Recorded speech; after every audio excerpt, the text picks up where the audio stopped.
ముఖ్యమంత్రి చంద్రబాబు చొరవతోనే విజయవాడ అంతర్జాతీయ నగరంగా రూపుదిద్దుకుంటోందని ఎంపీ కేశినేని శ్రీనివాస్ అన్నారు. నగరంలో నూతనంగా ఏర్పాటు చేయనున్న వర్షపు నీటి పారుదల వ్యవస్థకు ఈ నెల 28న కేంద్ర మంత్రి అరుణ్ జైట్లీ, చంద్రబాబు శంకుస్థాపన చేయనున్నారు. అందుకు సంబంధించిన శిలాఫలకం, పైలాన్ ఆవిష్కరణ ప్రాంతాన్ని ఎంపీ కేశినేని, ఎమ్మెల్యే బోండా ఉమా పరిశీలించారు. వైకాపా అధినేత జగన్ కు ధైర్యం ఉంటే ఎంపీలతో పాటు ఎమ్మెల్యేలు సైతం రాజీనామా చేయించి ఎన్నికలకు వెళ్లాలని ఎంపీ సవాల్ విసిరారు.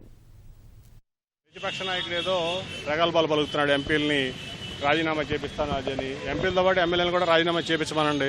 ప్రజలు కూడా వెయిట్ చేస్తున్నారు మరొకసారి ప్రతిపక్ష నాయకుడు సత్తా ఏంటో చూస్తానికి. 10 కోట్లు, 10,000 కోట్లు, 30,000 కోట్లు పోలవరం నిర్మాణం ఉంది. మరి ఈరోజు ప్యాకేజ్ తీసుకోకపోతే అది ఆగిపోయేటువంటి పరిస్థితి ఉంది. అలాగే ఇండస్ట్రియల్ ఇన్సెంటివ్ స్కీమ్, ఇండస్ట్రియల్ ప్యాకేజీలకి లేకపోతే స్పెషల్ ప్యాకేజీలు తేడా తెలియనటువంటి వ్యక్తి అవినీతి పరుడు ఇవాళ ప్రతిపక్ష నాయకుడిగా ఉండడం ఈ రాష్ట్రం దురదృష్టం. ముందు ఆయన అసలు రాజకీయాలకు పనికిరాడు, ప్రజా జీవితానికి పనికిరాడు.